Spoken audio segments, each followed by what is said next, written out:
All right. Hello, everybody. Happy 4th of July. Put you the camera holder here. Bring it down some.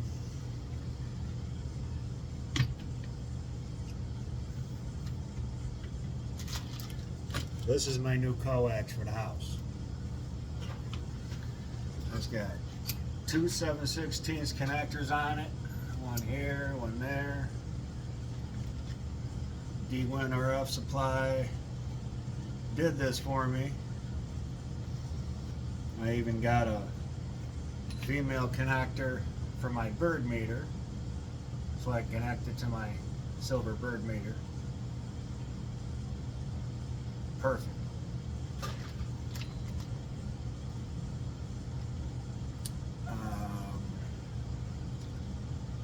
So this will be going out to the antenna.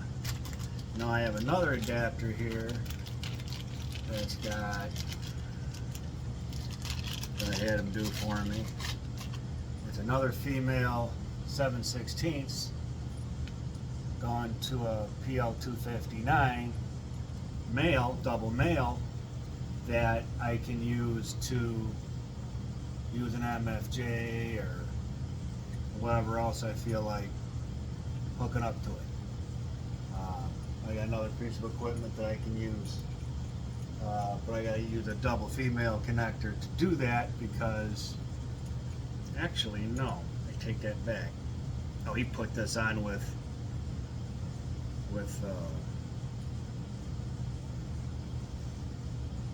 anyway, I can get this off of here, I'm sure, and then put the other one on this, and then use that too.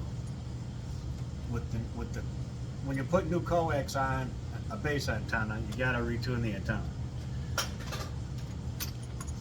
So this has been cut to velocity, and the velocity factor for my use was 75 feet. That's what I've got now, but in 213. So that's not a perfect velocity factor, but it fits for my use going from the antenna, the .64, into the house. So this is my new stuff, FSJ4, which is Flex LDF4, is what this is. I'll just put this back on here for now. It goes on so nice.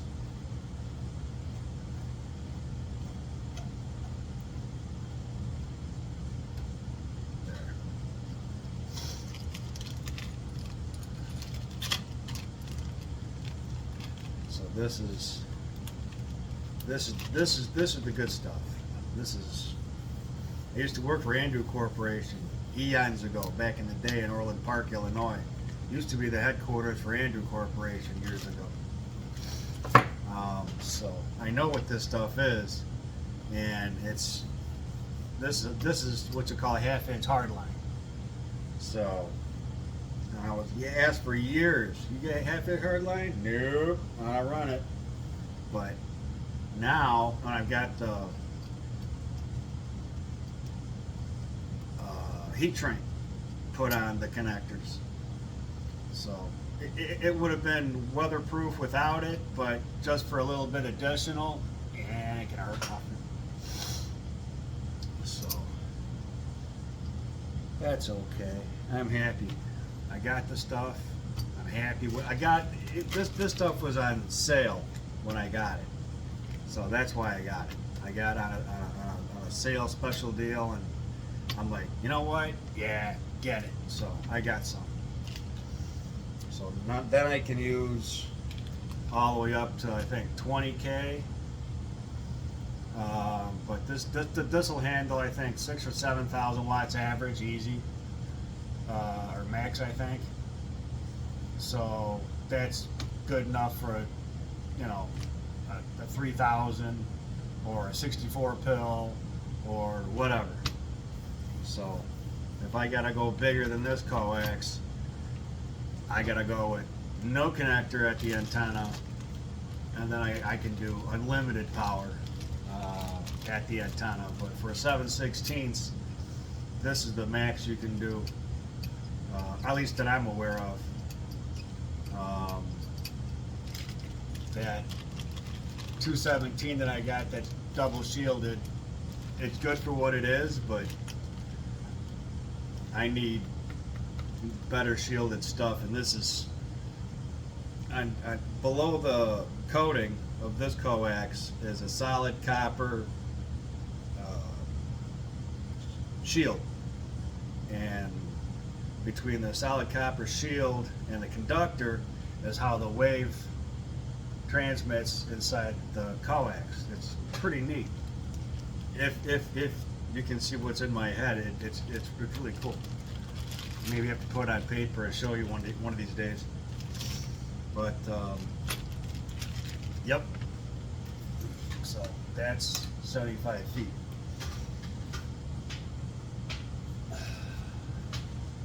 What else?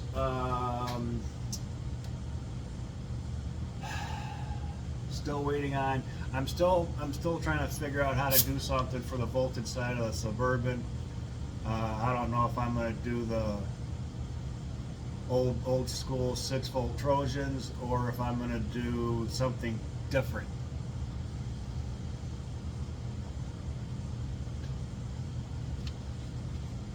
Do something different. I actually need to make something, and I'm still in the process of figuring out what parts to get and what to use and all that stuff. Because I asked somebody, I says, hey, instead of this, what else can I use? And I got an answer, which was really, really nice. Thank you for the answer. Greatly appreciated. Now I gotta find the parts, and I keep on getting thrown to stereo component stuff, and I'm like, nah, that's not what I'm looking for. So, for now, because of financial indifferences and stuff, if I gotta spend the money on the Trojan batteries, I'm looking at like $1,500 for like 6 12-volt or 6-volt Trojan batteries, and those suckers are like heavy. And yeah, they would go with the truck if somebody wanted to buy it, but the price would go up another $1,500. So at this point, we're now looking at almost what, $7,000-8,000. I don't foresee. Well, you know, it's got the batteries in it, it's got the alternators in it, it's running. You know, it's able to be driven around. New belts are going on it next week. Even though the belts that are on it now sped fine, there's cracks everywhere. Those still need to be changed. I don't want to take any chances at all with cracked belts. At any point in time, those belts can just go snap.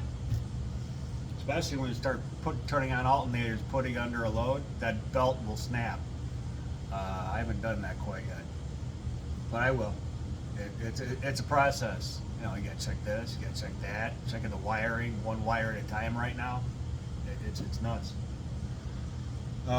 So this 24 pill will be done before the key down, or at least a day before the key down. So I'll have a backup 24 pill, and if I don't key it at the break, but I'm sure there'll be plenty of people there to ask me to run it, because a lot of you guys watch this. And another thing I want to say is thank you for everybody's support. Greatly appreciate every single one of you subscribing, looking and paying attention and all of that. There's some other amplifier builders, actually. I started going through the list of subscribers. I'm like, oh, really? This is interesting. I got some big boys on here. We got the guy from the Bahamas. He's out here. So hello to you out there in the wonderful blue waters of the Bahamas. I met you out in New Jersey. That was a lot of fun. That was actually fun. And I built you a regulator. or I didn't build it for you. I put one together for. I put it together for you real quick. I'll reiterate that. What's going on with this? Oh, I was looking at it different. I'm like, why is this spaced differently than that? That's not right. It's my relay for my 24 volt. What else? Oh, my SDR radio stuff is still out. I don't know when that's coming back. Maybe it's keyed out and it'll come back. I don't know. Maybe it'll be driven here. Who knows? Probably with a bill. More than likely, I guarantee it. And then I'll just pay the bill. What else? Oh, I got a OneDrive and 4 box. Bought one, I should say. And I know what the problem is. And I'll show you guys what the problem is once it gets here. It was for a good deal. I couldn't pass it up. I'm like, you know what? It's a Toshiba box, and the pills are still good in it because it's still doing some decent power. It's just somebody put the wrong caps in it. So I'm gonna fix it all up, do what I do best with them, make it talk, and then if someone's interested in it, I'll sell it. You know. What else? Oh, that's another thing. I need to get me an inverter. Don't let me forget. Don't let me forget. I need to get me an inverter so I can plug it into my system on the stock side and run the inverter so I can keep a hot soldering iron in that truck. This one here that I use now in the truck at all times. If I need to replace a pill, somebody else needs to have their box fixed.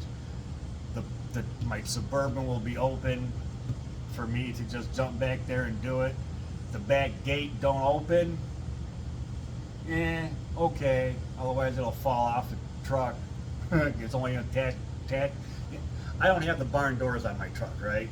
Two barn doors that open up like this. My Suburban don't do that. My Suburban's got the lift gate. It goes straight down like this. And what happened is the hinge up underneath rotted out some years back, and I opened it up one day and oops, I had to pick that whole thing up all by myself. That thing's heavy too. Realign it, get it just right, sit it back in there and close it. The back window can come down, that works, but the up and down. But opening up the back tailgate, that don't work. I mean, yeah, you can do it. You're just gonna have the thing fall on your foot. That's gonna hurt, or your leg, or whatever. So, what else? I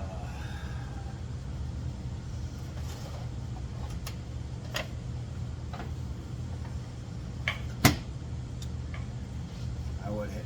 For this to do this, I'd have to put this on here and this on that, and I'd dial up the voltage on this. This is all done. That's to be done on the truck. I ain't playing with all that stuff here, because if I pop something here at the bench because I screw around and do something stupid, nah, that's no, no. I'd rather do it in the truck. These ends have to come off. Anywho, wait a minute, let's see here. These don't need to be this long either. I have them this long because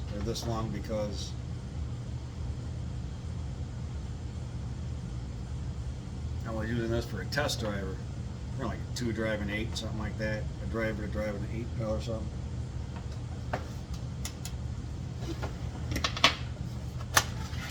See if there's anything in here I can upgrade or do. No. Well, yeah, there is. I can put a bypass cap right there.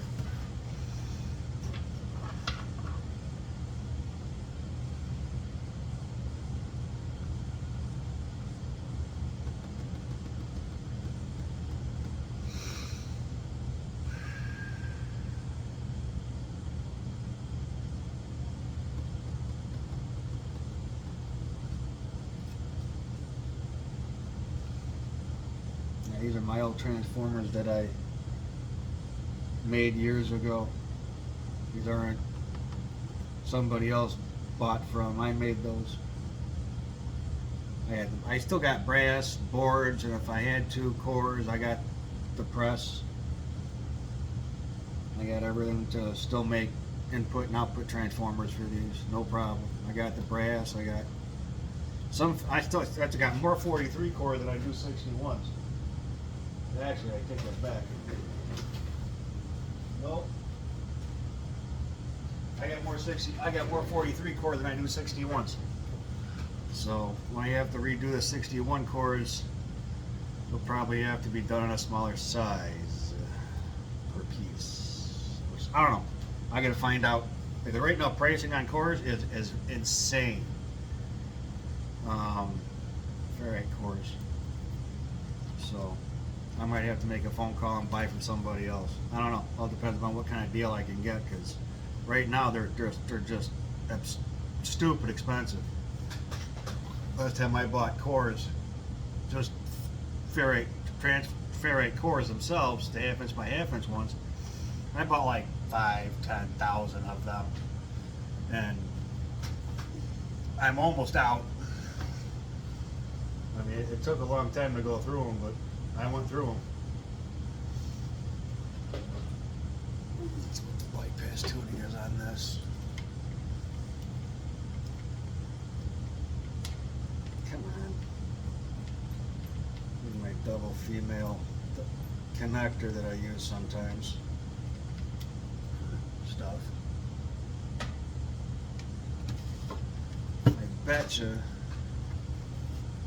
It's radio, that's output. Red goes on output.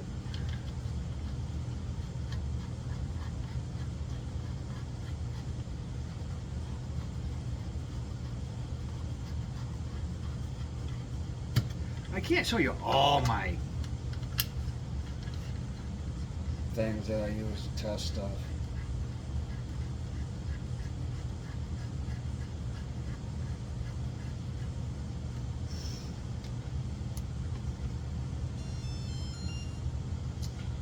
.027.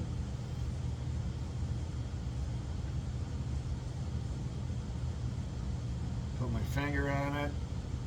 Adds more capacitance. Goes up to 1.04 something. Almost 1.05. 1.027. That's pretty good. I don't need a bypass cap.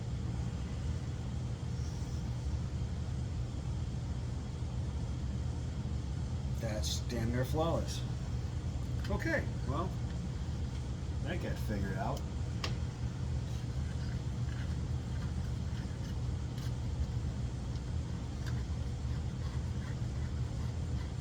Sometimes you need them, sometimes you don't. In this case, I don't.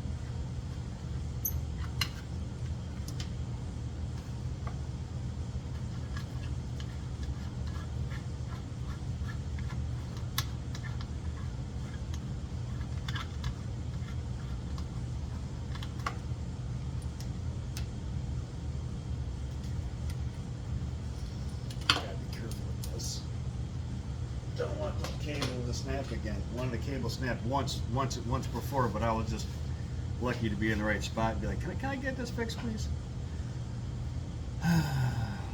I've been seeing other guys' stuff on YouTube about how they go about testing stuff, okay?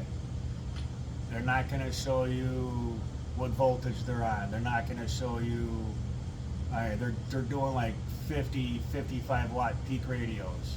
Okay, they're doing 15 volts on those radios. They're doing, so what they're doing on a test into a dummy load. Okay, not ton either, into a dummy load. You gotta watch out for this stuff. I've gotten lots of phone calls this week, last week, the week before. How come when I send it over here and they're showing X amount of watts, but when I get it home, it ain't showing me anything remotely close to what they're seeing? Well, because your system is your system. They're not testing it to what you're running it at. They're testing it the way they want to show you the insane amount of watts that's really not there. That's what they're doing. I test off of an antenna. I test on 15 volts. If you're going to be running in the vehicle and your vehicle say 13.8, 14 volts, whatever, I'll ask you to take a reading of your battery while it's running, and I'll set it right there, right here on the power supply, and I will go ahead and run your equipment on that voltage that will be equivalent to your voltage in your vehicle, but on my base antenna. And I'll run my jumpers, which are, you don't have this is RG400 velocity done Teflon jumpers. The 217 I was using was a little bit too lossy for me, so I switched up. So trying to improve a little bit here and there when I can. And then reground and stuff, and more ground the better, and da da da, right? So yeah, and you got to be careful. You got to watch what what voltages do they have your driver on when they test it? What voltage is the big box on when they test it? How many watts are they putting into the box? Average, and then peak. Okay, so I'm gonna start writing this down.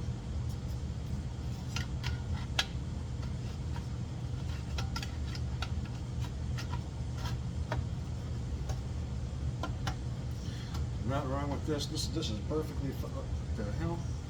That corner back there isn't lining up right. Only thing I didn't like about these boxes is sometimes they just don't fit. Not there. Gotta go fit right in that groove perfect, otherwise you'll have problems. All right. So we know the drive is good because I've ran this into the 8-pill back there. The 8-pill C box, comp box I've got sitting back there. That's going to the key down. Lots of stuff going to the key down. Even stuff that you guys haven't seen is going to the key down. I'm bringing everything that I can fit, because I'll have tables. I'll have a nice blue tent up, and you really don't have to find look too far to find me, because if you know who I am, you can't miss me. Let's see here. All right, we'll take this notebook.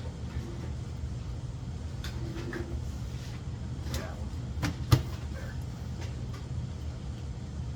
So.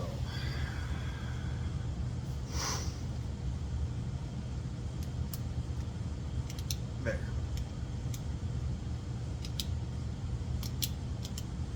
There. Come back together again. It'll work. It can work. So we got volts, right?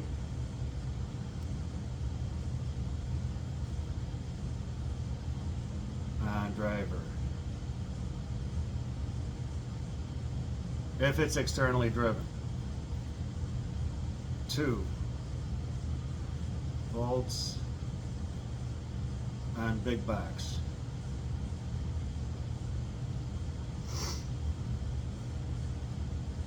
This is really don't have to be done in any specific order.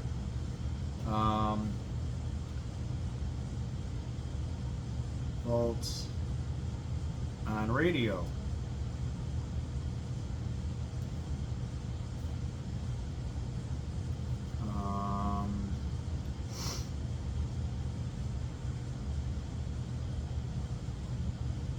Run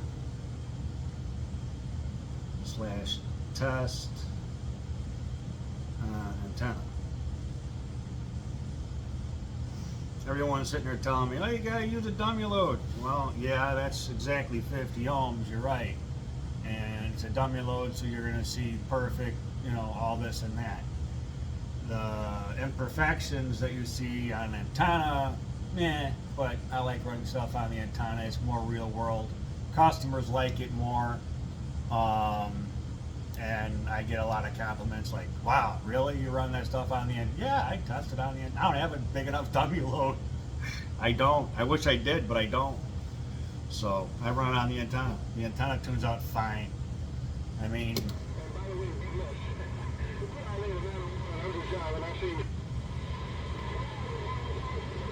we got some skip condition in here on 6 for now. Let's see. Yeah, because if the volts on the driver are too high, like say 17 volts, and you got the big box on 18 volts, 19 volts, 20 volts, you're going to see stupid amount of power that's not even there. You're going to get that equipment home, and you're going to be like, well, I'm hitting it with my 29, and 29 is doing 30, 35 watts peak. Great, that's what it should do. Okay, it's not supposed to be a 40, 50, 60 watt peak radio. It really should. I mean, you can, it ain't gonna hurt nothing, but I mean, like my comp radio, that's 7 watt bird talking. That's a talking radio. And I got the switch on it for one pill I built. I did that video, so that's a whole different deal there. That radio will probably not go with the truck unless somebody wants it with the truck. Then I'll probably throw it in. I mean, they're gonna want a radio in the truck to talk on. So, yeah, I don't know. We'll see what happens. The more money I put in that truck, the price of that truck keeps going up. The way it was, I'm like $5 grand. I take $5 grand, just the way it's sat. You come get it. Pick it up, tow it out of here. But I put $800 worth of batteries in it, and now we're up to $5,800, almost $6 grand. Actually, we're now closer to $6 grand because of all the additional work I'm doing, redoing the connectors, copper connectors, you know, just going through everything and making sure everything's perfect on it. So it's time, parts, and money. It happens. Okay, back to this. Volts on driver, volts on big box, volts on the radio, run and test on the antenna. Oh, I'm missing a whole bunch of stuff. Let me think off the top of my head here again. Oh yeah, average bird watts. Now, you can make any meter lie. Average reading bird watt meter, you can make it lie. You put junk in it, you can get junk out of it, just like with anything else. It's going to show it. The slugs are 25 to 60 megahertz, or they're 2 to 30 megahertz. That's another thing, bird slugs. There's a difference in measurement in between 2 to 30 and 25 to 60. 2 to 30 megahertz slugs are going to show you more than 25 to 60. Why? Because you're on the upper part of the spectrum of the 2 to 30 megahertz version than you are on the 25 to 60. On the 25 to 60 megahertz span, you're on the lower end of the spectrum. So you're going to show less watts, which is more accurate, actually. A lot of my slugs are 25 to 60. All right, well, the 10 kW is not, that's 2 to 30. 50 watts not, that's 2 to 30. All my bird slugs, though, even my 5,000 watt is 2 to 30. All right, which do I have here that are 25 to 60? My 25 watt slug is, my other 25 watt slug is, my 500, my half a watt slug is 25 to 30 megahertz, which is good. That one's 2 to 30, that one's 2 to 30, that one's, my 5 watt is 25 to 60 megahertz. And I got a 1,000 watt slug over here that's 25 to 60, and I got a 10 watt slug that's 25 to 60. So on the 25 to 60 megahertz slugs, 10 watt, 25 watt. That goes, actually, you know what? I'll put these back where they belong. 5 watt goes here, 10 watt, 25, 25, 50 is in there, 500. This is a half a watt. That goes in a different container altogether. That's a 2 to 30. That's 25 to 60. This is for some. This is a. That's for testing. This one I'll put over here. This one I'll put back here. That's 10K. That's going to go here. That's the 5K. That goes here. I don't have a 2500 watt slug. I should have got one years ago, but I never did. Actually, my first slug, my first bird slug, was this 50 watt slug here, and I had a 5000 watt slug that wasn't coaxial dynamics, but it was a bird slug that was 5000 watt. I know where it's at. It's in the Suburban. I just looked at it earlier today. I'm like, where'd it go? I put it in the Suburban. So, but on this slug for reflect is what I use in the truck. Every key. Because if this thing pegs out, I got problems. Or if I unkey and the guy next to me is still keying, wham! That reflex is going to slam. That's why there's other things you can put in boxes to where it doesn't chat your relay, or you don't have a relay at all. But the relay is just so you can receive, is what that is. So count boxes, you really don't need a relay. In real count boxes, you don't need a relay. So I put relays in them because I don't like to just key them on key downs and that's it. I like to talk on them outside of key downs too. Here, well, I got this big monster, so I can turn around and put whatever I got on it. It'll talk. Let's see here, bird slugs. 25 to 60 or 2 to 30. Just covered that. What else? Oh yeah, radio watch. Radio drive, average, peak, watts, and driver. So if you're like doing say 20 to say 35 watts peak, right? Like Cobra 2000 I'm using here, or that's, you know, Cobra 2000, you're not seeing more than 20. If you are, you're not seeing anything. It's not, you see it, but it's physically not there. It's somewhere else. 35 watts peak off another single final radio. That's another thing. Single final radio to test. Not a dual final sideband, whatever they got these days, a dual final RCI 2950 or whatever. Dual final radios, for some reason they don't like it. It doesn't match right. Single final radios, perfect. I promise you will not find a Striker high-powered radio in a key-down truck. Never.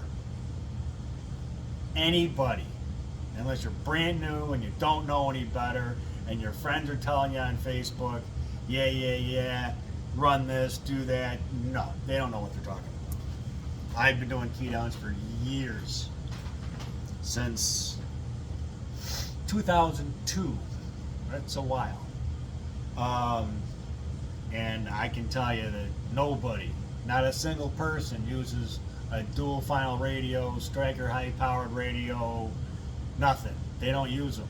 They all use single final. I even asked D-Rail himself, do you use a single file radio? He said yes. I said, okay, just wanted to ask, thank you. Not to throw anybody underneath the bus. That's not what that was not the intention. The point of that was, don't take it the wrong way. The point of that was like, I wonder if the man that turns around and does all this cool stuff to all these high-powered radios runs a single final radio, or does he run his high-powered stuff? He runs a single final radio like everybody else. There's a reason for that. What we do in competition should be the main basis to what everybody else should strive to achieve, if that makes any sense. So, say hypothetically I'm doing 1 watt reflect per 1,000 watt bird out. So say I'm doing 5,000 bird out talking, I'm getting 5 watts reflect on a 5 watt slug. Going like up to 5, not slamming the meter, but up to 5 watts. You know what I mean? Oh, another thing, 0 meters.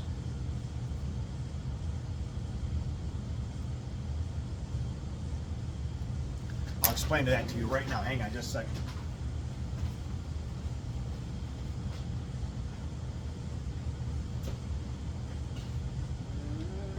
Now, we'll use this one, for example. This is a really nice meter. And it's a dual meter. Okay, so, these bounce around a lot. Alright, see this meter? This isn't perfectly zeroed on either one of them. Or is it? Let me look. When you look at it straight on, level, alright, and that's why there's a mirror there on the forward one. So if you're looking at it off, you're going to see the needle reflection back from the mirror, okay? So you're not looking at dead on. When you're looking at the needle dead on, it should be right on 0. And the reflect is right on, but the forward is not on this. So, we take our little screwdrivers here. Yeah, I'm smart. Can't figure it out. One of them days. Then we look inside and see what kind of.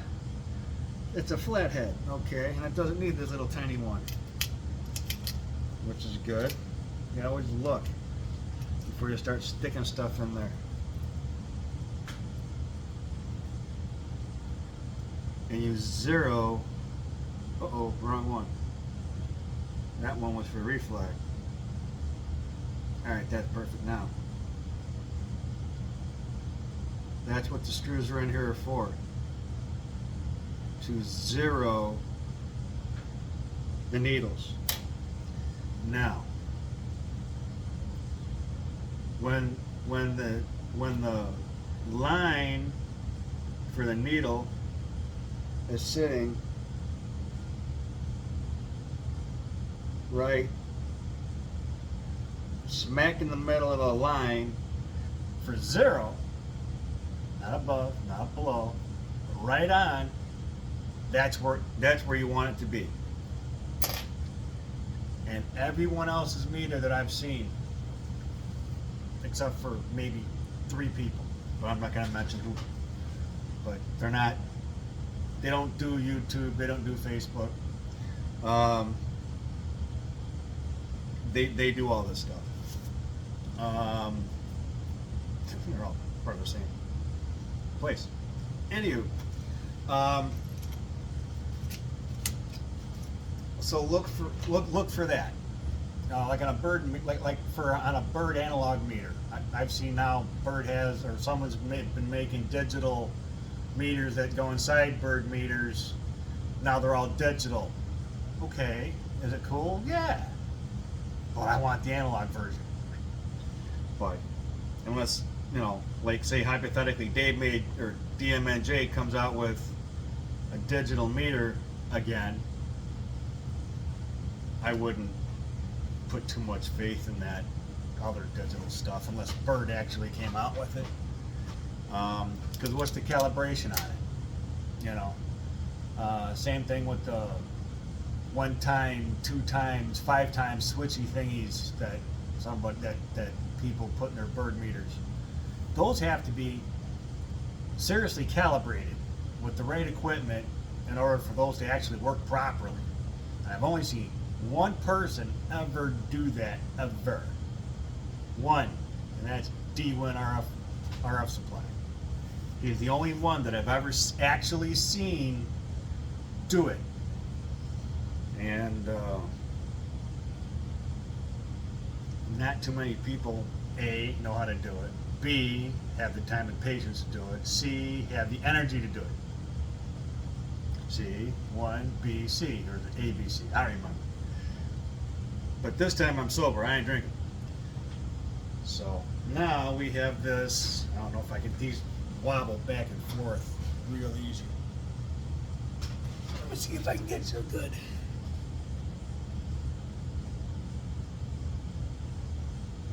So that's what I'm talking about. Make sure that the meters are zeroed. 0 meters. Make sure meters are zeroed. Z-E-R-O-E-D. Zeroed. Zero with a slash through it. Zeroed.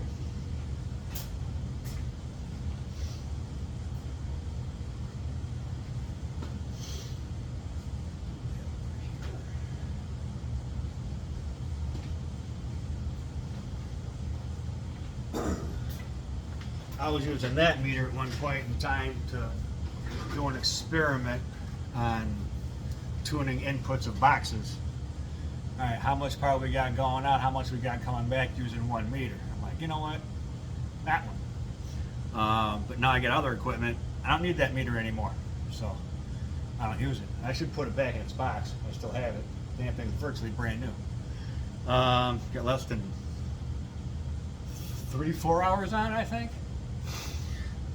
So it's virtually brand new. So okay, we got volts on driver, volts on big box, volts on radio, test run antenna, average bird watch, bird slugs frequency ranges, radio drive, peak, average, and driver 25 to 35 watts peak, single final radio to test, 0 the meters. That pretty much covers it. Yeah. Oh, and if, oh, yeah. Find out, yeah, watts on driver 10. How are they driving it? Are they driving it the way you want it? When you get it home, what are you going to drive it with? A 220, 290 Toshiba box? A 220, 290 HG box? 22879 HG box? A 22879 HGC box? What are you going to drive it on? So what you drive it on at home, say we'll use the 8-pill for example. Say you got an 8-pill HG box. It's not a C box. It's a standard 8-pill HG box, right? And you're driving with 220, 290s Toshiba, okay? Well, the guy on the video, he's not running it with 300 watt peak or whatever. He's running it with, say, his Striker or whatever to compensate for that. Well, 300 watts out of a Striker, well, I haven't seen 300 watts out of a Striker yet, but say 120 watts out of a Striker is not the same amount of watts coming out of a 1-pill external driver for a 4-pill, say, okay? It's not the same.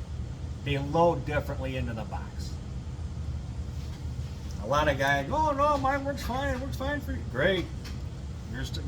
Yours works fine, good, until it doesn't. 90% of everything I get here is because people are using high-powered radios to run their stuff. And when they blow up their box and the radio, they bring the box over here because I tell them I don't do radios. I won't touch the radio. You gotta send that somewhere else. And I let them make up their mind. I won't even give references on radios anymore. I won't do it.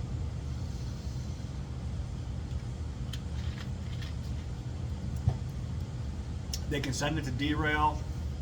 I would once in a while. I'd say, you know, get a hold of derail if you want. Maybe he'll take in more orders. I doubt he has time to do it, but it wouldn't hurt to call. Wolfman CB shop, I think. Once in a while, I'd recommend him.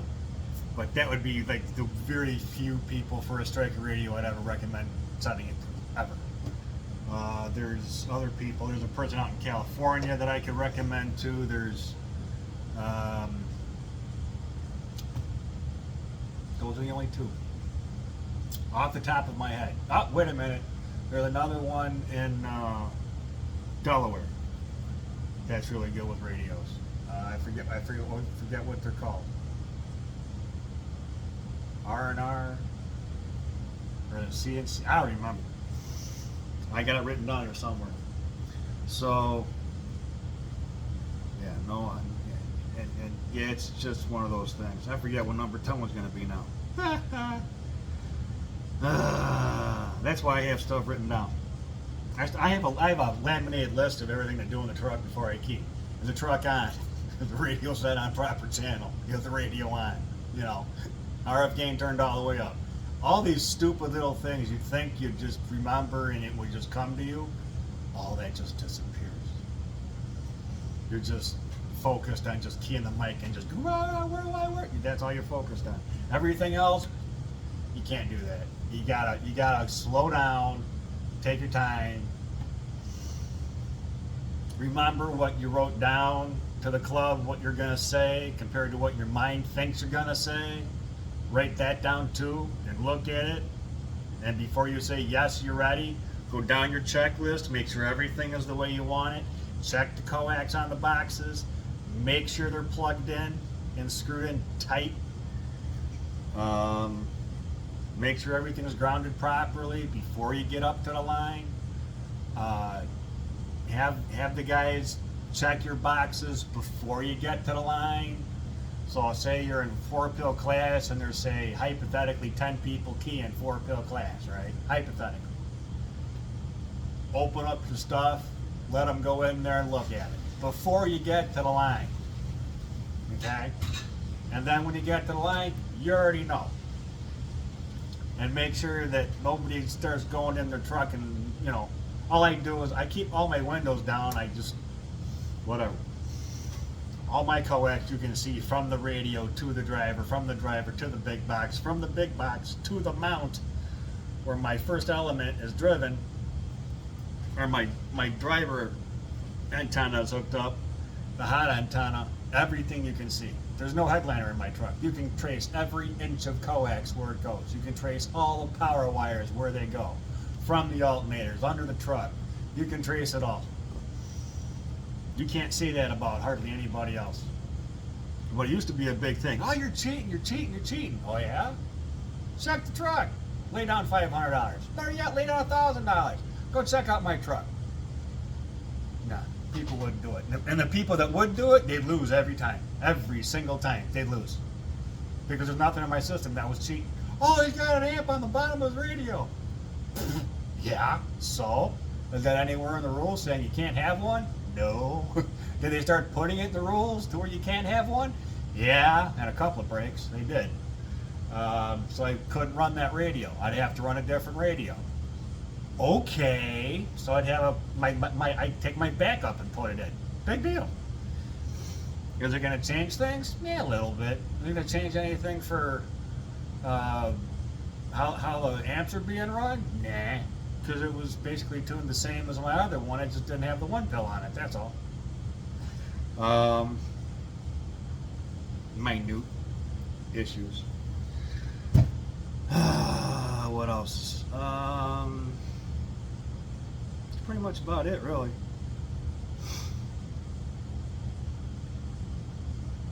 Oh yeah, driver.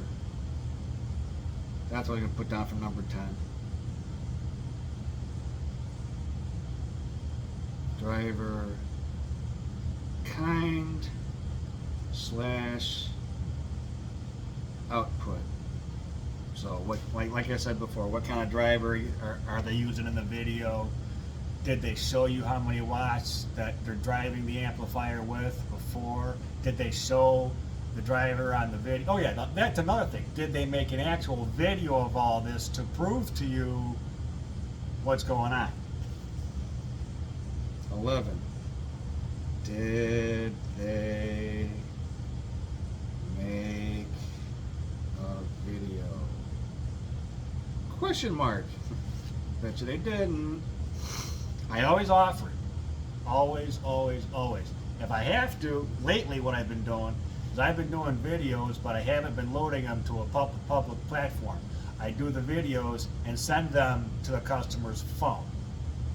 But I tell them, it's going to be a couple gig of information, so make sure your phone can take it. Because that's why I did unlimited cloud, so I can upload it to the YouTube and then upload it to the cloud and then delete it off my phone, and then it's saved to the cloud and it's off my phone. That's how I can keep doing this. And it doesn't delete it off of YouTube, which is great. So driver kind output, pills, 2290 Toshiba or HG, or 2879C HG or Toshiba. So I just put T for Toshiba. There's no reason to put down Toshiba because T is Toshiba.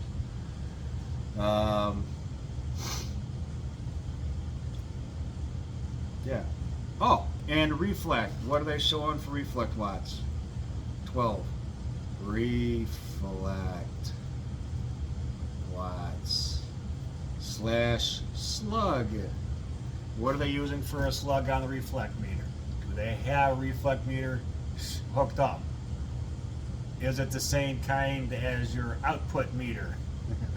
like on mine, I got 2 bird meters.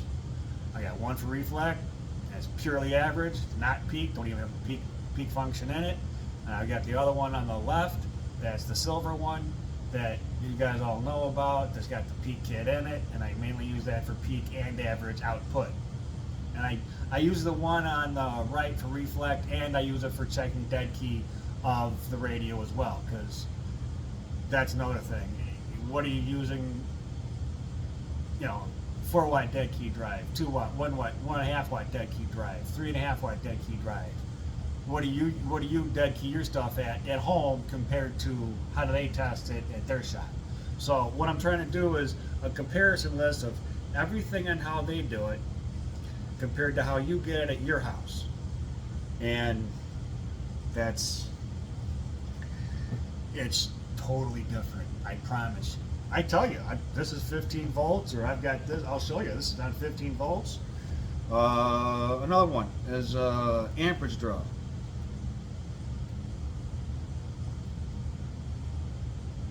That's another tattletale. If you put an amp clamp, I got this specifically for this. Amp clamp. Put this around positive or your negative. Negative is what I normally put it on. It really doesn't matter. You'll still see the same amount of current draw either way. At least you should, unless you have a power imbalance somewhere in between positive and negative, which would be bad. This amperage meter will tell you what's going on.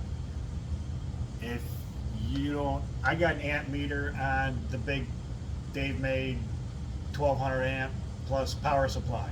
I don't have one on my 400 amp, 600 amp variable voltage one, but I've got one of these. So, and it tells you digital. I mean, go AC, 400 amp, 40 amp, I can do ohms, I can do DC microamps, I can do hertz and frequency, and I can do, well, I can hook up a temperature probe and do this and other stuff. Cool. But there's a lot of stuff I can do with this. But this is a 4,000 count, 400 amp AC DC digital clamp meter. So I can go up to 400 amp DC or AC. No, volts. Yeah, voltage DC or AC, depending upon what I select. 400 amp AC or DC, 40 amp AC or DC. I can do a whole bunch of different things with this thing. A whole bunch. I use it all the time. That's why it stays in here where it's nice and clean, and it stays that way all the time. And it's nothing expensive, it's just clean. You know, it don't have to be a $700 fluke or whatever. It don't have to. So amperage draw, that will tell you everything. If you're saying you're pulling like 400 amps out of a 16 pill, someone's driving a living dog snot out of that box. And that's why they're seeing and then you get it at home and you put on your amp clamp, and then you're not seeing anywhere near that, and you're not seeing the power output. So you're like, yeah, that's why. I'll throw another wrench in your toolbox. Earlier this week, I'm not going to say who. They can make a comment and say who if they want to, but I'm not going to say who. They were having heat issues in their box. Okay. And they asked me for high output fans. I said, well, which way is your fans blowing? They're like, they're blowing down. Well, don't do that. Blow them up. Well, what's the difference? I says, well, if the heat blows, if you have the fan blowing down into the box, okay, you're taking hot air that wants to rise up and you're pushing it back down. And you're pushing it forward, down, and out the back of the box. So you're basically pushing hot air out the back of the box all the time. Okay. Now, take the fan, flip it up to where the fan blows up.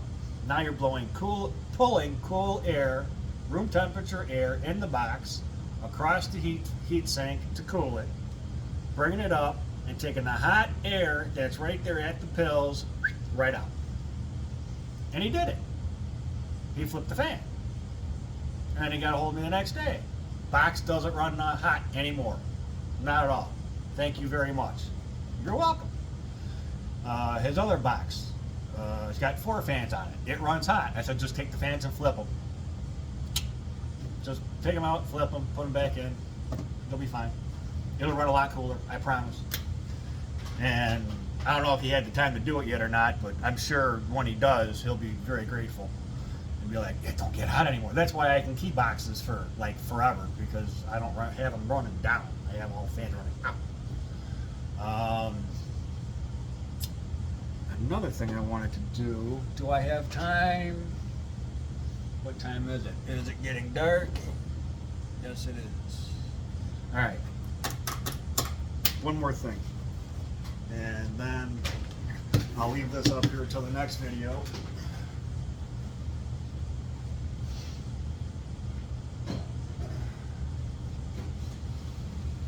Good Lord.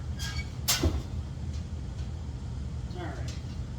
This has been sitting over there for a long time. This is the top for my 24 pill in a 32 pill case. These massive fans I put on here a long time ago. Bye, Fuzzy. And these are cool because I've got these little black caps on them, which are really neat. So what I'm going to do is I'm going to keep 4 of these out of the 6. You can't see the whole thing. There, now you can see all 6 fans. So what I'm going to do is I'm going to take 2 fans off, okay, and I'm going to run the 4 in the back on.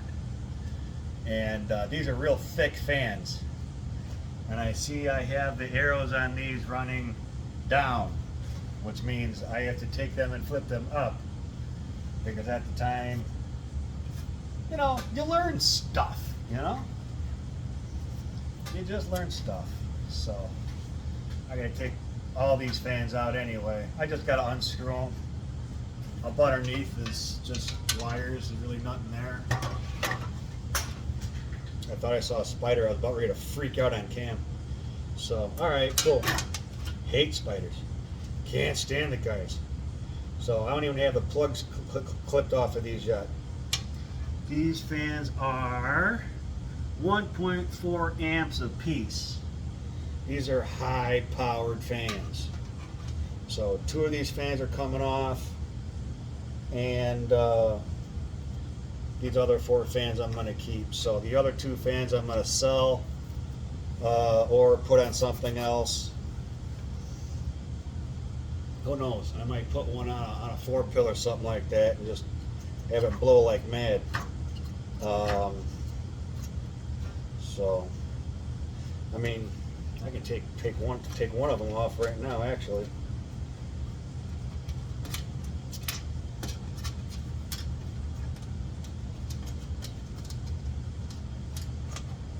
I didn't put them in here that tight. Well, maybe I did.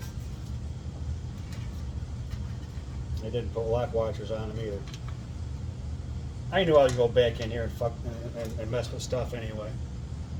So.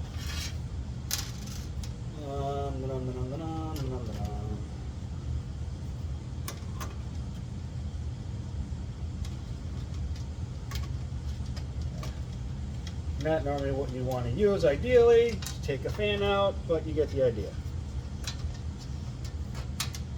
There. One fan out. So that's done. There goes the other screw. But the grate's still on it, so that's fine. Oh, I see those are push through. Cool. Oh well. Alright, so that's one of the fans. You know what? I'll take the other fan out just because it's up here and it just takes a couple seconds.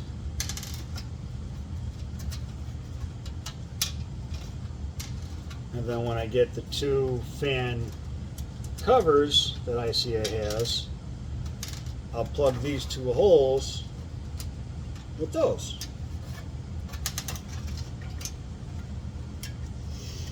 There. Because this box, with these fans, is not going to need 6. I'm only going to need 4. And the other 2 will have covers probably mounted, probably either on top or on bottom. I don't know, probably on top. I don't know. Either way.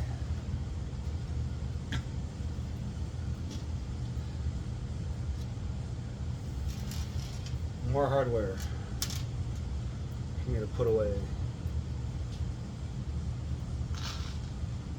Keep on accumulating stuff by doing stuff like this, and I never put stuff away. I need to do a video where I just put stuff away. Alright, so we got 2 of these fans now with the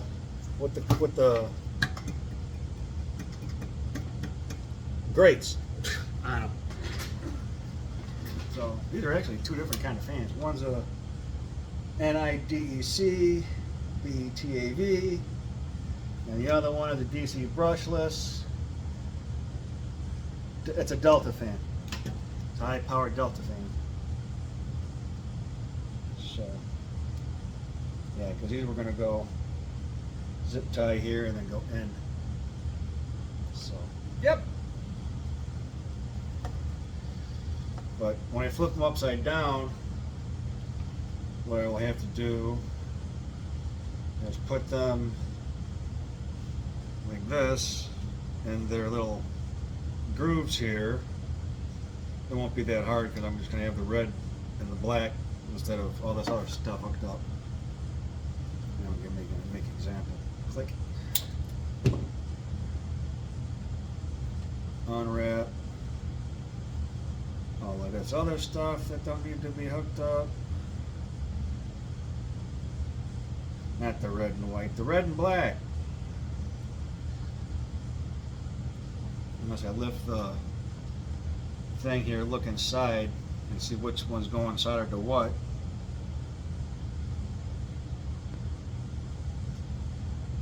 Yeah, that's for another point. That's for another time.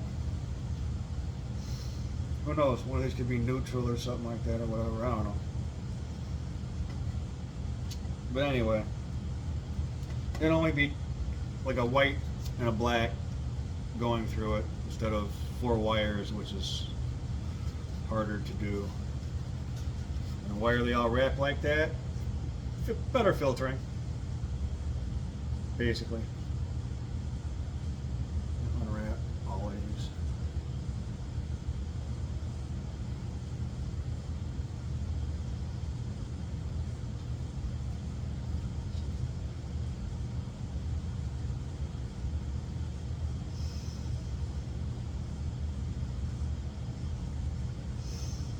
Normally a wire like this stuff is chintzy and it's falls apart on you. This stuff, not like that. There. So now we got red and black, positive and negative.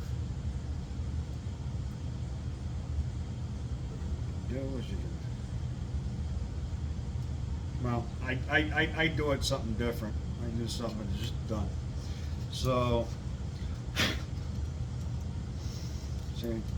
Positive, negative, out the bottom of the fan, or well, in this case right now it would be the top of the fan, but I'm going to change this to this side because I want the air blowing up. And there's arrows on the fan. Where are they? Right here. It says up, and it says what direction the fan's going to turn, which is that way. No, I take it that way. The fan's going to turn that way, which means the air is going to blow that way. So if I have it this way, the air is going to go down. So I'm going to take this off, put it on the other side, flip the fan, then the air is going to go up.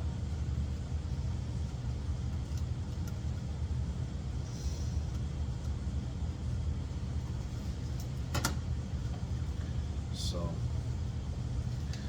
man, 2 of these together are almost as tall as my freaking 2-pill. That's insane. These are some thick fans. Powerful suckers though too. But nah, they're too big to stick in my little 2-pills. Way too big. These are 120 millimeter fans. Way too big. I use 80 millimeter fans for my little 2-pill years ago. So, alright, got that done. Cool. Alright, getting dark out. Got out here in my Mexican subdivision. I'll start shooting off fireworks in a minute.